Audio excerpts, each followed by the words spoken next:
Good morning. Hemshech Ayin Beis, Volume 3.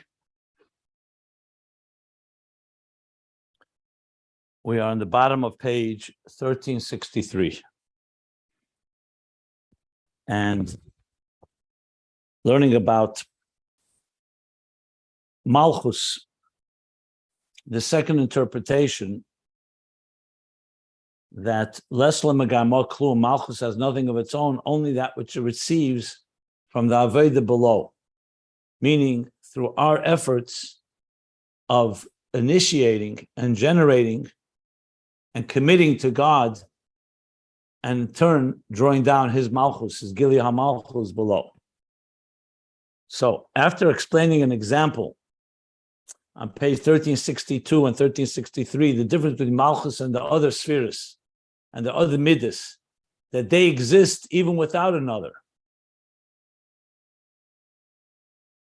Chesed and Gvura, even midas, are functional faculties, and they even could be stimulated, even if they can't be expressed in a direct way to another, but they exist. Malchus does not exist without another. So even though there is a faculty of Malchus within each one of us, but as they said, it's betachlis hahelam, it's completely concealed. And that's why you need a nation to awaken and stimulate the desire of a king to want to be a leader and a king, as we learned at length. And the example of this is Malchus Lamaila, that Hamshachas Hamluch is dafke through Allah's man.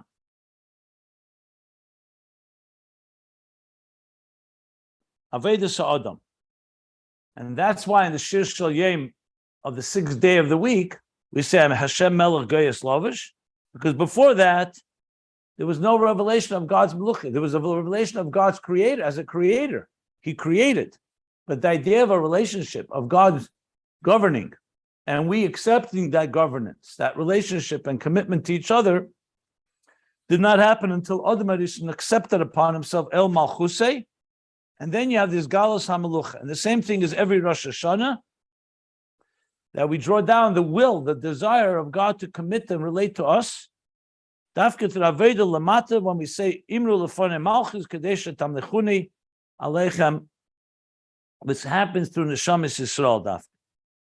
And the same thing, all the Amshachas that come from Zah to Malchus.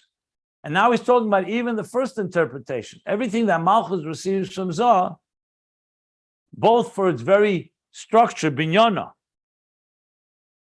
and also for the yichud. Like he said, the three different things Malchus needs.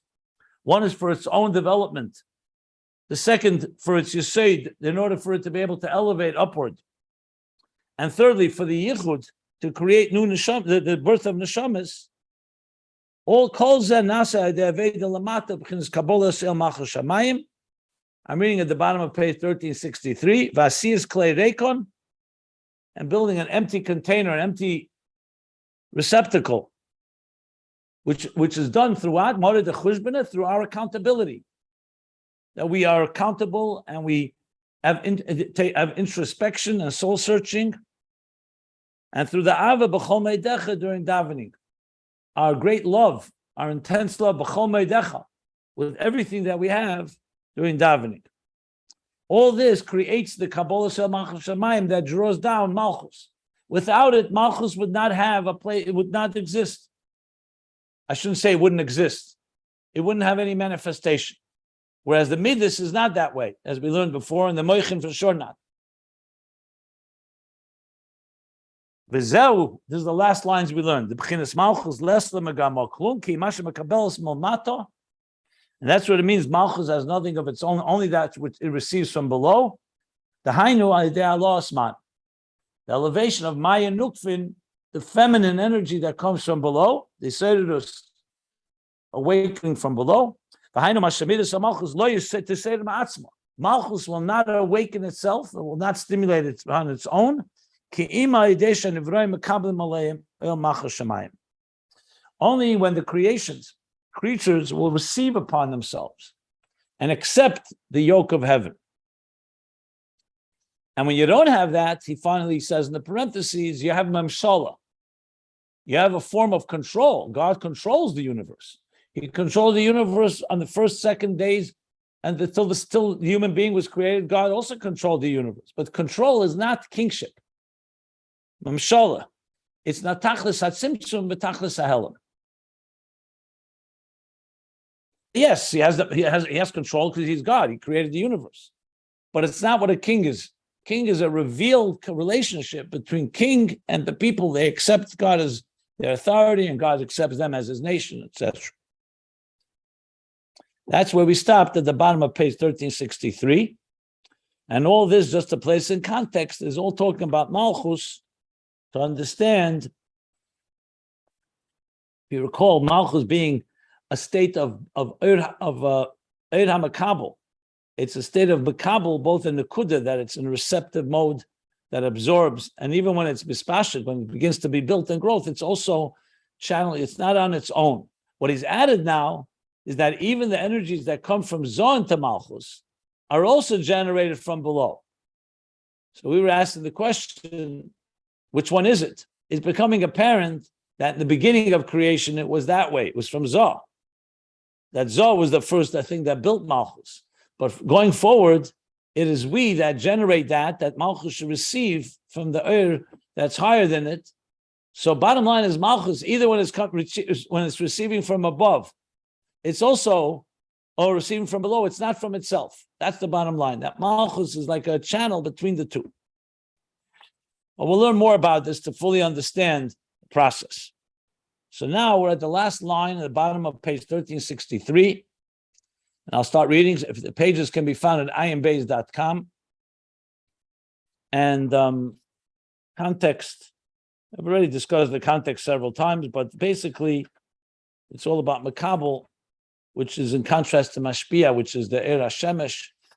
And this all is coming back to explain to us about the Er HaRiyah, the vision and sight of how we transform darkness to light, the three different ways, the three different levels of the Er Makabel that we're going to learn about, the Er Malchus. That we'll return to on the next page, the paragraph that begins 1364, the bottom of the page. But we still have more to go in finishing up about Malchus itself. And also it's definitely connected to that whole development. We talked about Mutfa, Murgish, Muskel, the growth of Malchus, and the Tzaliyah, which represents the general development and maturity of our own Aveda. And it all began with the topic of Ner Mitzvah V'Teira Er, the Ner of the Neshama, the Ner of the Mitzvah, which is all still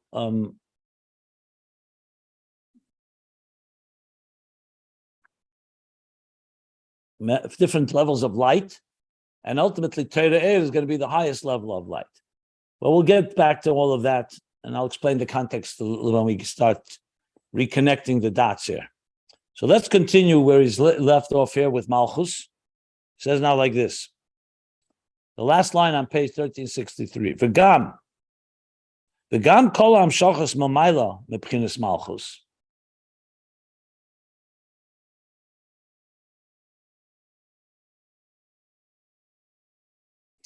And all the hamshachas, and also all the hamshachas from above that come through Malchus, mebchinas, that come from Malchus. Remember, Malchus is the channel that channels Zoh, like the moon, channels the sunlight to earth at night. So he's now going back to those hamshachas. That Malchus itself is generated, the very fact that God is king, the very fact of kingship, that there's a relationship that we relate to God as our authority, and we have that commitment and relationship, is very clearly coming from below. But now he's saying furthermore. Just want to see one last. Yeah. So everything in Malchus. Earlier we learned on page 1360 and 1361 how Malchus gets built up from the Nekuda, which was just a dot, a point. Malchus is then structured. The Ratzon Keser of Malchus, Chachma Bina of Malchus, Chesed and Gvura, the Midas of Malchus, which is the Binyan HaMalchus Be'eses Sfiras. That Malchus is built up, Shezeu masfiras alyenis. Where does Malchus get that structure from? That comes from the higher spheres. Next page, 1364. Masfiras alyenis dafke, because Malchus doesn't have that on its own. It's channeling it, it's carrying it from the spheres above it. Like we said, Malchus is netzala. It emanates as a nekuda b'sherish. Malchus in its root, it's only a point, and the spheres come to it afterwards. B'sei teisvus, b'sei sherish, it's a point. B'sei teisvus, as an add-on, as an additive, as an accessory, so to speak. Malchus gets built up, but that's coming from the spheres dafka. So he's now going to say that not just Malchus itself is built from below, but also the binyan of Malchus from above is also dependent on our avodah below. V'chein hashpa'as ha'er b'Malchus. So that's the building of Malchus. The same is hashpa'as ha'er in Malchus. So we learned that besides the structure of Malchus, the whole structure comes from the spheres above it. Also, the of Malchus doesn't come from its own self. Even according to the opinion that the moon has its own light, but it's only triggered when there's a light of the sun that enters there. There's the other opinion that is completely the light of the sun, just through the lens of the moon. But here, even that, so it's all, even the Hashpah Sa'ir is also coming Milmaila, canal. Shazeo Gamkin Inya Lesla Megam Al Klum. Because this too indicates, like in the first interpretation, that it's Lesla Megam Al Klum, that Malchus has nothing of its own. Rak Mashem Mekabelas Milmaila.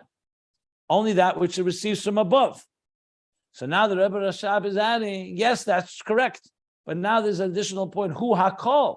All that. Not just Malchus itself, not just the Nekuda, not just Malchus as king, but also the 10 spheres are within it. And also the Ur within it. Even though it's all coming from above, which Hu hakol idea lost man the neshamas lamata.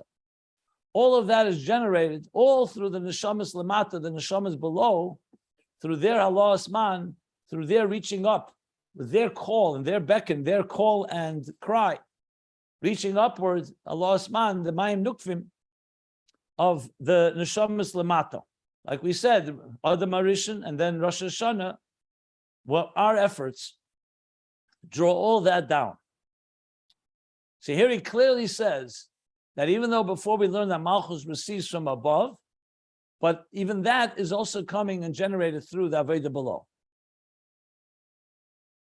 That's the statement here. V'nimtza. So what do we derive from this? What do we carry? What is this? What is it we conclude from this? V'nimtza. We derive from this that Malchus ibchinas mekabel. That Malchus is a level of a recipient. It's the core be'etzem. It's a makabel, a recipient. The ime yesha kol esavus, v'kol hashpos achayis be'elamus.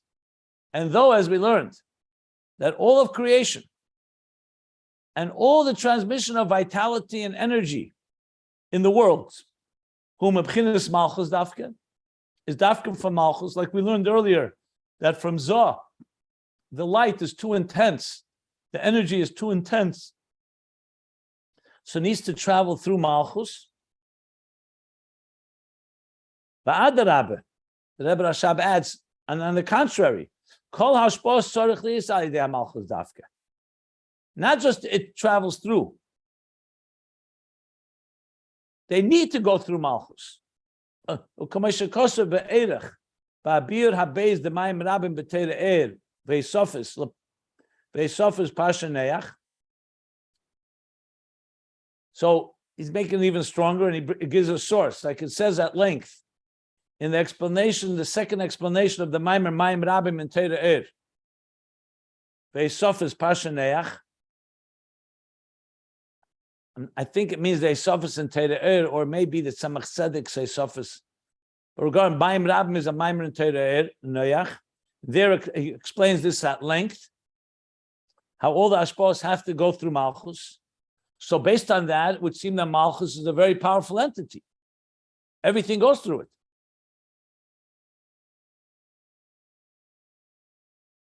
But Kol Mokim, nevertheless, Ein HaMalchus Mashpez B'Keyach Atzma. Nevertheless, Malchus does not transmit with its own power.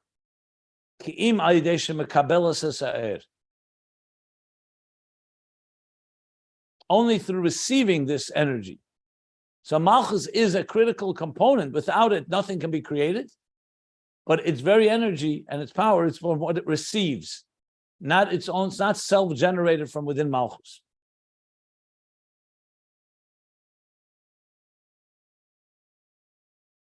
Well, it's not the end of the sentence. It's a longer sentence. So let me read it properly. And then comes the parentheses, but then afterwards it says Milmaila. That it receives the light from above. So he says, V'im hashpa hi ha'er shemekabelas. And either way, what he said earlier about the moon, whether the hashpa is due to the oir that it receives, it's transmitting an oir that's not its own. It's the oir of Zah or of the sun. Or if we say that it's transmitting its own oir, either way, the be'emes havaha isnehu baha. Now he says clearly, in truth, both opinions are there. Both elements are there in the moon. We already learned this briefly. He said something like this much earlier. I remember pointing it out on top of page, when he first talked about the oir of Shemesh, on page 1353, he said that the Levana, the moon, has both an oir of its own, and also the sun is there through the lens of the moon. So he says now, in truth, both are there. The Malchus has both. It has both the light that it's channeling from above and its own light, but either way, nevertheless, either way, both lights, both forms of energy, that which is channeling from higher and that which it has on its own, this hashpah is not coming on its own. It's only through what it receives, milmaila, end of the parentheses, from above, by deha small osman shalamato. So he says both things. That which it receives from above, and that is being caused through the halos man from below.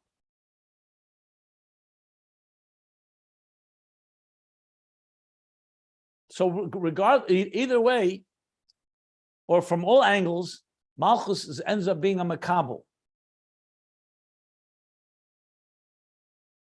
and not a mashpia. So even when it's being mashpia, it's receiving it either from the oiris below, or not either. He says both. Come the oiris above, and through the halos man from below. Okay.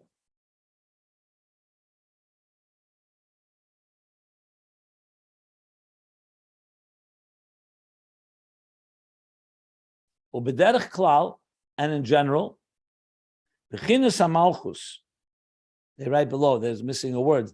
The level of malchus mitzadat musa, from its very core, on its own, eino ela bechinas keli. It's only the level of a keli, of a container. Ve'eino miseredes l'shum shefa.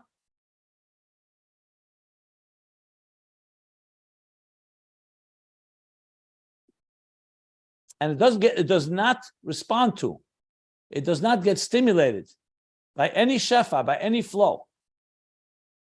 Ki'im, only mashe yumshach bo min hamidus chesed gvura u'mebchinas ratzon v'tainug.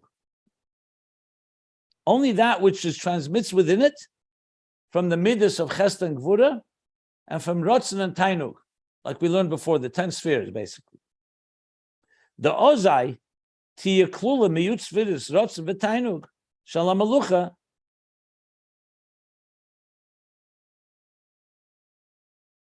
The chesed gvura shebemalchus hainu lehetiv hanivroim umachmazeh timler v'tisnasa. Then, when it's encompassed of the 10 spheres, which includes ratzon and tainug, of kingship, and the chesed and gvura within malchus, which means the chesed and gvura that he wants to bestow good and kindness, as we learned before, the king is involved and engaged with the concerns of his people.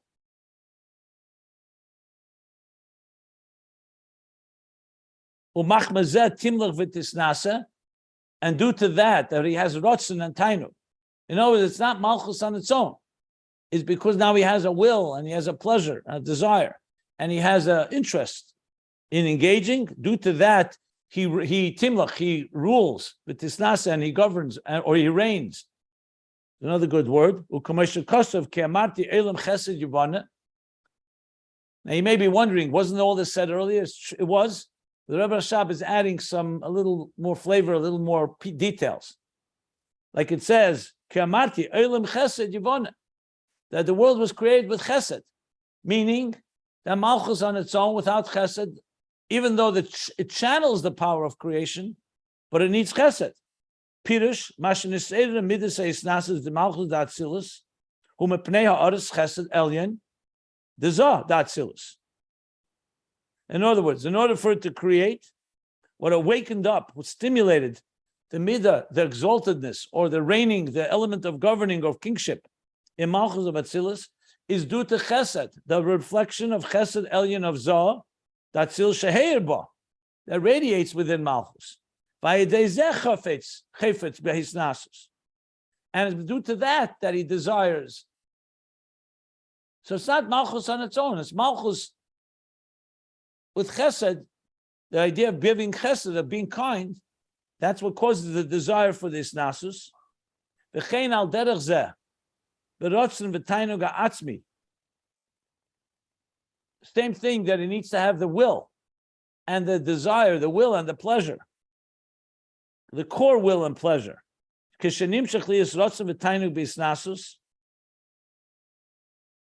it's drawn down, that he should actually have a desire and a pleasure in governing and being actual king, not just isnasus atzmi within himself, but an actual leader of the people, of the nation, or in this case, Malchus over Biyah, right? Okay. So what do we see? So he's really summing up what he said earlier in the first interpretation, that Malchus is channeling all this. It's not on its own. So even though Malchus is the creator, the creative energy, but it's everything it's receiving, and its very ability and its very reason for reigning and ruling and governing is due to the spheres. And then he goes back to the second interpretation. The neshamas lemata, and all these amshachas don't come through the halos man, the avodah of the souls below. Ukenal, like we spoke earlier, the loitz is eider midas hamalucha mitzad atzma, the midah of malucha, the midah, the personality, the faculty of kingship, of leadership, does not get awakened on its own. It's stimulated on its own. Only when another force, the outside force, from below, awakens, stimulates, arouses, and triggers it, umamlichim, and they cause that the entity should reign and should be a king, should rule. And that's the meaning. Ein melech, there's no king without a nation. There's no king without a nation that's stimulating him. They should be king over them. On his own, you don't have that altogether. It doesn't exist. Even though we said there's a midas hamalchus that exists, but it doesn't have any revelation, any expression in any form.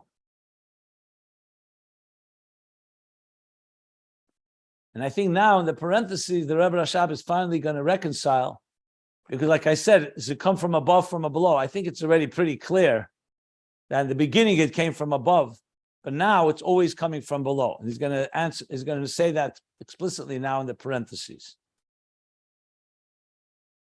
So, but I'll stop if anybody wants to ask anything, or should we wait till after the parentheses? Then it'll be easier.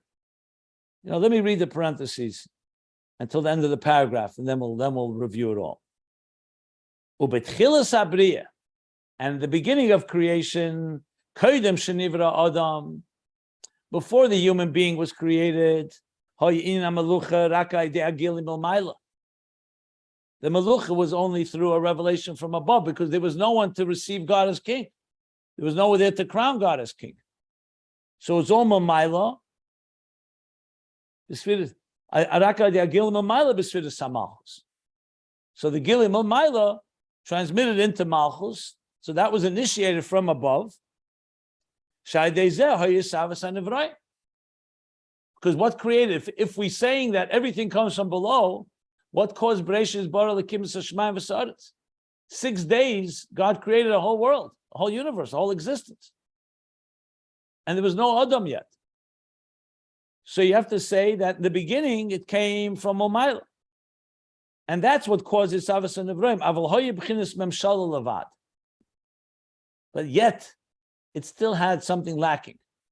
There was an element of kingship, because there was Melucha, but it's in the form of ruling, controlling, I should say is the right word, Memshala. Not really Melucha, where there's a relationship. Memshala, like I explained, there's Melucha, Machuse Beratzen Kibla Aleim is a relationship. It's true, it's not equals. God is king and we're the people, we're the nation, we're the subjects, but it's a relationship and we have a say. We are asking God to have that relationship with us. Memshala is like when you say you control your environment. Like when we say, Hu Yimshal Bach, or we say what we said before, Vikiv Shua, we can control the universe. But that's control, that's not reigning, that's not a maluch. So he says, so it's only a Memshala, like he said at the bottom of the previous page, that it's Betachlas HaTzimtzum, Betachlas HaHelam. But Adam Arishan, in the first Rosh Hashanah, Adam Arishan, the 6th day of creation, Himshich B'chinas HaMelucha Kanal. He was the first to actually create an element of Melucha. So before him, there was Melucha, but it was in the form of Memshala, of control. So to say that God was not king of the universe, he was king, technically.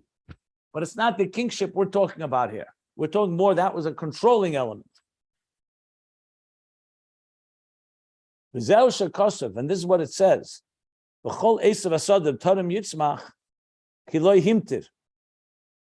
the 3rd day of creation, it talks about the Esav Asada, the grass of the earth, of the field, before it grows, because yet the rain did not fall yet, and the rain will come from the earth. The Eid Yalam in the Aretz.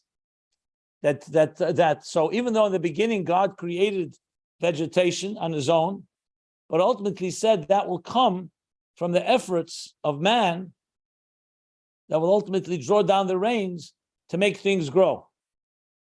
Mishum deva Adam ein, because since there was no person yet, you don't really have that type of growth. So you have from above that God created vegetation. But the idea of what we do. Adam Ayin, Laviris Adomo. Yeah, but Adam Ayin, there was no person yet to work the earth.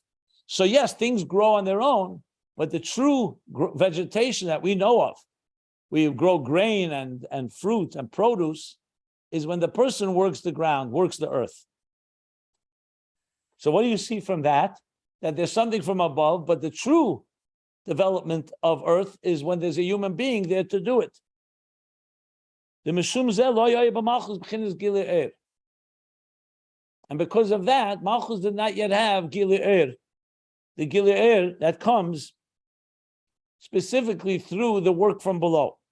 That's Bapashas what he's saying. So to say there was nothing there, you can't say, but it's all from above. It's not really coming from below. Like it says in the Zohar and the writings of the Arizal, the Yichud Zobim came de Adam Arishin. That the Yichud of Zah and Malchus came not from above, in its location, in its place, was Dafka through Adam Arishin. Before that, there was the Eibishter being Mamshik from Zah to Malchus, because he was placed, it was like the building, he was building the world, so that's how you build it. But the true Yichud Zumbim came in their actual location, once they're in place, is through Adam Arishin. So what do you see from this? That initially there was Malchus, was also Lesla Megamoklim. It had nothing of its own, and Hashem drew into it all the spheres, like he said. But the true Melucha begins with Adam Arish. Now he's going to, through Avodah Lamata. Now he's going to say the other way around as well. That even when there's Malmata Avodah, you also need Chesed Elyon. You also need Amshachah Malmayla. So we need to have both. That's what he's going to say now, the other side. And nevertheless, Gamba Avodah Sa'adam, also in the work of man, even when we're talking from below, that we are working the earth, that we are the halas man, that we are inspiring, and we're committing, and we are crowning God as king. Nevertheless, tzarich liyas, in this Aveda, b'chinas ha'chesed malmayla, we need also a chesed from above. Shahalos man ye'erer b'chinas ha'malchus. In other words, we also are given strength from above, that God is bestowing chesed upon us, which is a type of kindness, not just to create, but also to give us the energy to be able to be me'erer b'chinas malchus. So it's not a one-way street. It's not just coming from below, even though that's a primary thing, but that also benefits from the chesed from above. And he's going to explain now why. But before I continue, let me just say, this is going back to volume 2. I remember I mentioned that in volume 2, there's a whole section where he talks about this point. That what? Because at the end of the day, who created existence? God. Even though he created with the purpose that we should do Aveda from below, but that also God gave us strength to do. So back earlier in Ayin Beis, volume 2, he spoke, so which one is it? Is it coming from us, or is it coming from God's power that he gave us, that it should come from us? So he speaks that both are important and both are necessary. Obviously, it begins that Hashem created us and gave us that power. But when he gave us that power, it's really our power. We really have that free will. It's not a game. Our avodah really makes a difference. So we'll talk about this more at length, but let's learn now inside. He's going to now talk about those two sides of the coin. So now he's talking the other way around, that even when we are given the avodah Rosh Hashanah, we're not completely alone. That too is strength that was given to us. So he says, and here he's going to explain the difference between a king below on earth and a king of God. Remember, ein melech b'lo am, of a king, a human king. Obviously, if no one comes to a king and says, we want you to be our king, he can't become king. Because he didn't create us. He didn't create it all. It's a human being. And people come and say, we want you to be king. We coronate you as king. Again, we're not talking about the tyrants in history that just impose themselves. Talk about a true kingship. You want someone to be a rule, sum tas, sem tasem alecha melech, sem tasem alecha. We need to appoint a king. We need to accept a king. If David HaMelech was not accepted by the people, he wouldn't be a king. Same thing with Shaul. Just because Shmuel anointed him doesn't mean suddenly he's a king. You need the people to accept. However, when it comes Lamaila, remember, God created the universe. He created kingship. He created the subjects. So here he's going to say the moshel is not exactly like the nimshel. Shari ena moshel demel nimshel lemelucha lamata. The moshel of kingship below is not similar to the nimshel as it is above. Because below, the nation is a separate entity from the king. The truth is, nothing is separate from God. Everything is part of godliness. And everything comes from God. And on who will he reign? They're all part of him. He reigns over himself. Additionally, besides the fact that God created everything. So it's not like down below you have a king, you have a nation. They're separate, and they come and they say, they coronate the king. Lamaila, what is God ruling? Is ruling over an extension of himself? V'gam, additionally, matefes mokem Allah osman, shala adam lamata. What value, what significance does our work have for Hashem? He created us. He's the creator. It encompasses everything. What value can the mortal work of a mortal man have for God? That's why Elyon. That's why we need to have a chesed elyon, that the Eibishter inserted another ingredient here. He said, my great chesed,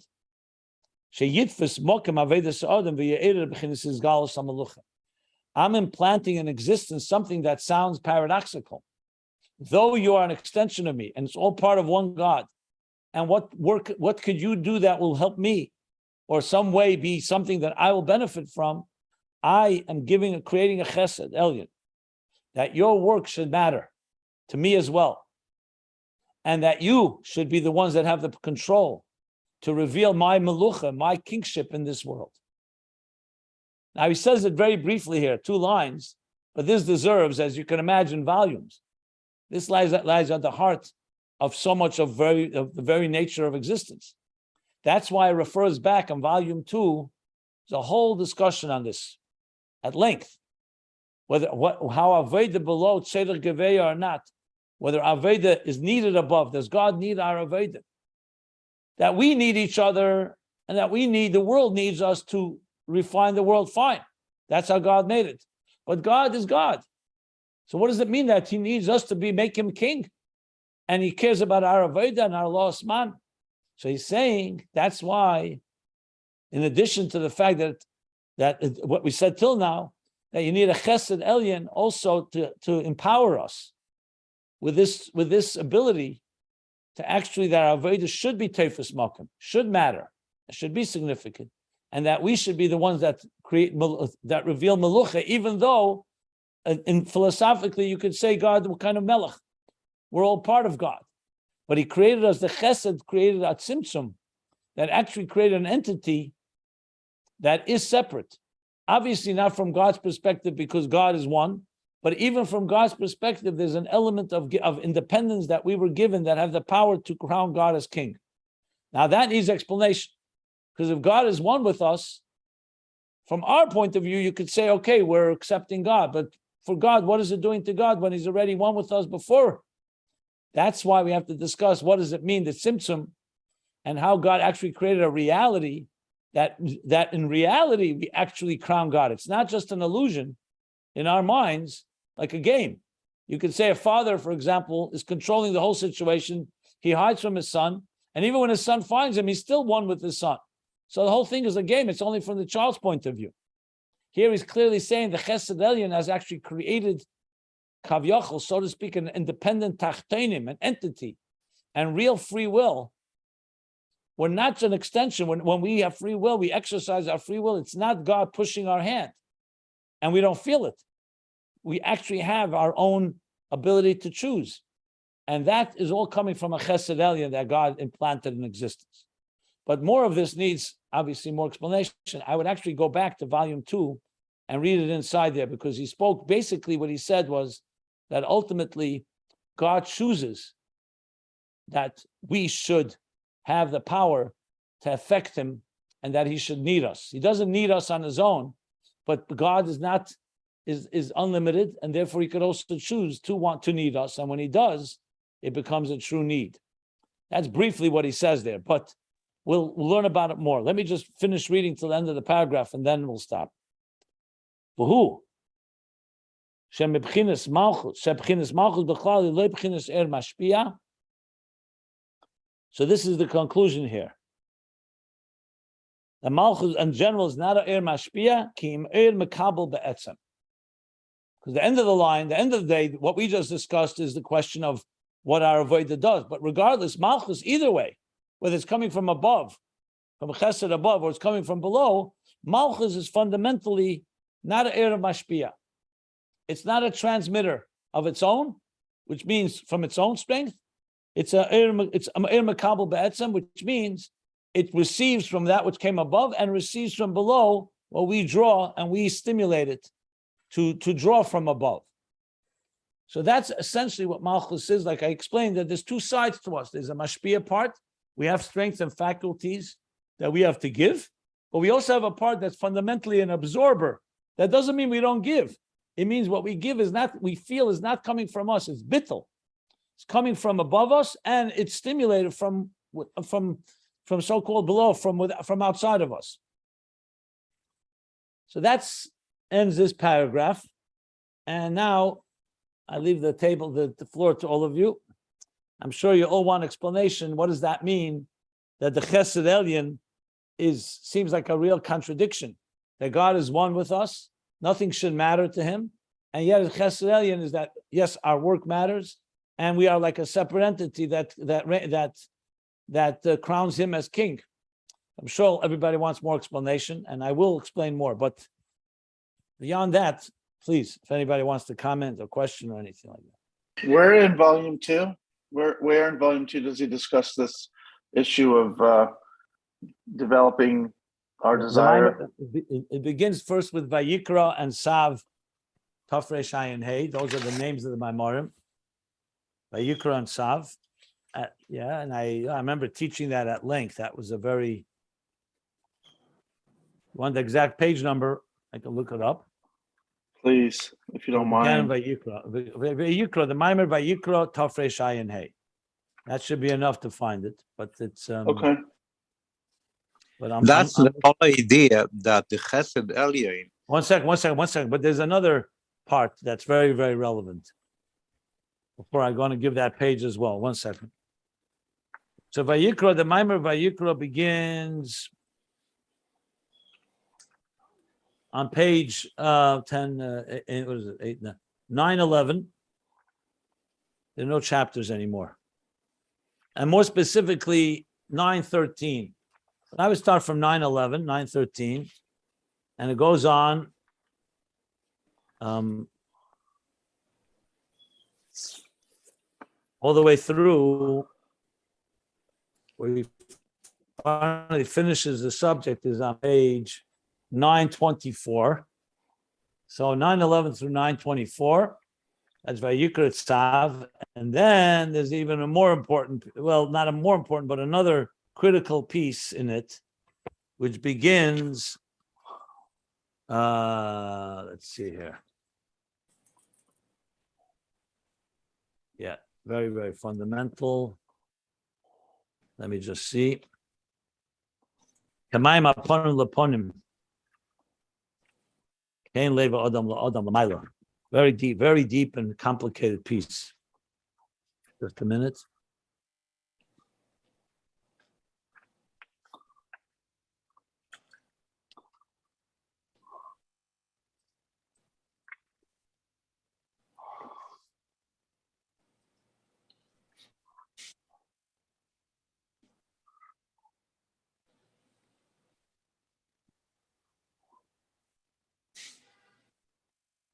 That's where he talks about the Chesed Elyon. I can't find it right now. It's I thought it was here. Al Panim Lapanim is the name of the mimer? No. That's not the name of the mimer. That's the topic. Oh. It's probably a little later. Oh, here we are. Oh no, okay, I got it. Yeah, so that was one section. The next section, page 965 and 966, and then 971 and 972. Thank you very much. Good luck when you look at it. Yeah. This is the whole he learned before about the Chesed. That's where he talks at length about the Chesed from above. But I'd rather not go there right now. I'd rather maybe reserve it to the next class, because I'll probably read it inside from there, because it really explains what he said here. The whole idea of coming from Chesed, or is it coming from us, etc., etc. It's one of the most complicated pieces of Chassidus in general, because it touches upon the very essence of our free will and so on. Like he says here clearly. I mean, it makes it clear that Eina Moshel Demel Nimshel. But go ahead. Yeah, you were going to say. Go ahead, Rab Shleiman. No, we explained it before, but that's okay if you will explain it more. That the whole idea is Minei Ubei Koidem and Evoim. Nothing would happen. The Avedis and Evoim, the value of them, without the Chesed Elyon, that this should be Tevis Mokim. That's how it creates through the symptom the Malchus, and then the Malchus needs the Evoim Shalamata. But everything is starting with the Chesed Elyon that he wanted. It should be like this.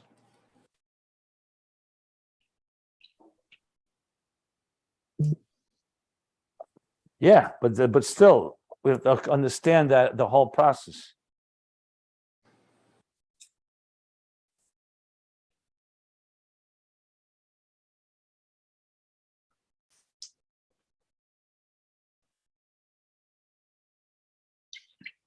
Anybody have any other questions or any questions?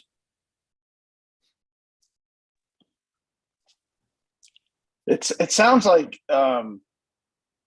it's coming from Chesed, it's a kindness for us, but it sounds like so there can be a Gilui of Elikus in our realm.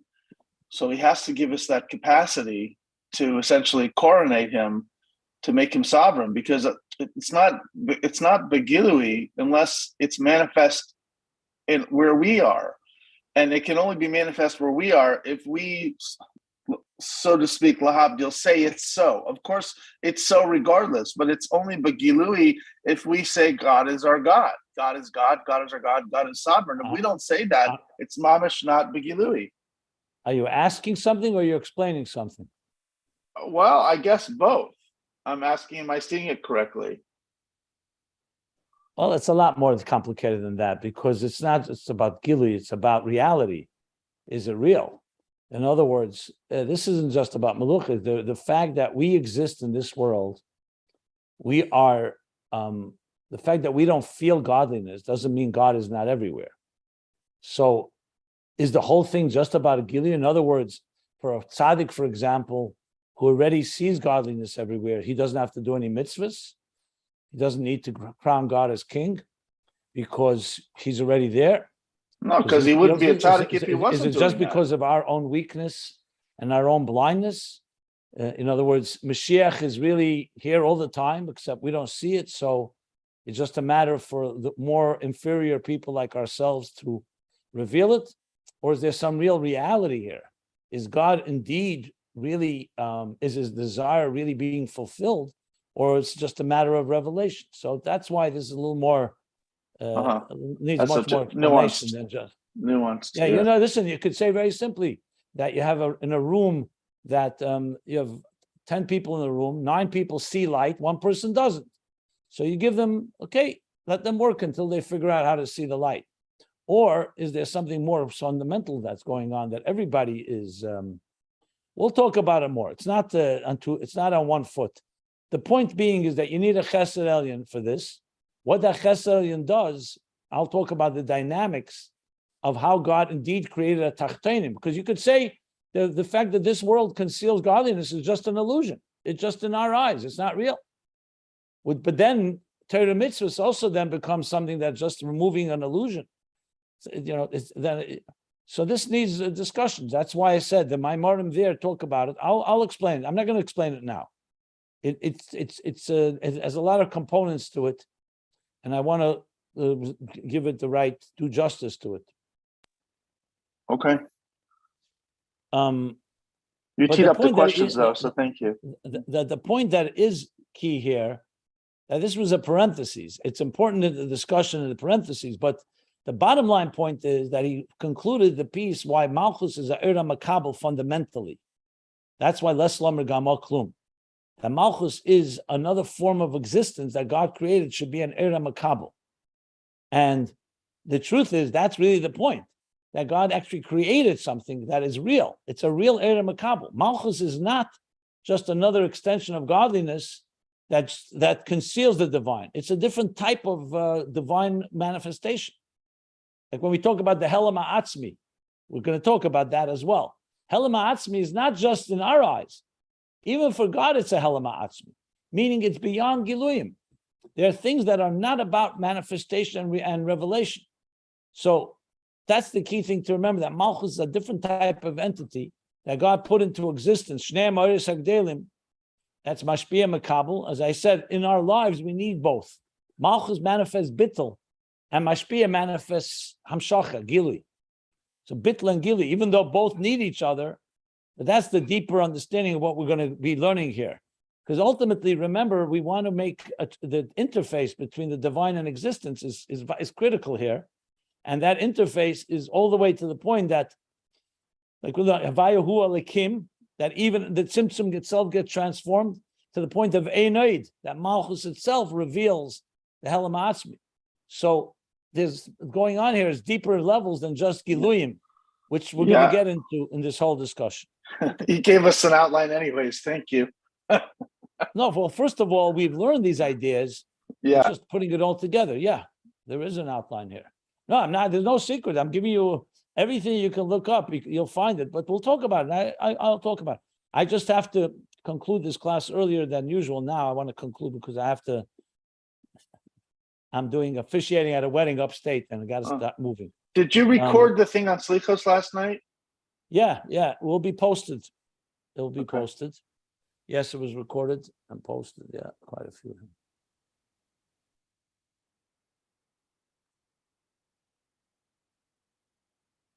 I'm just looking if it's been posted yet. I don't think so, but we'll make sure it's posted.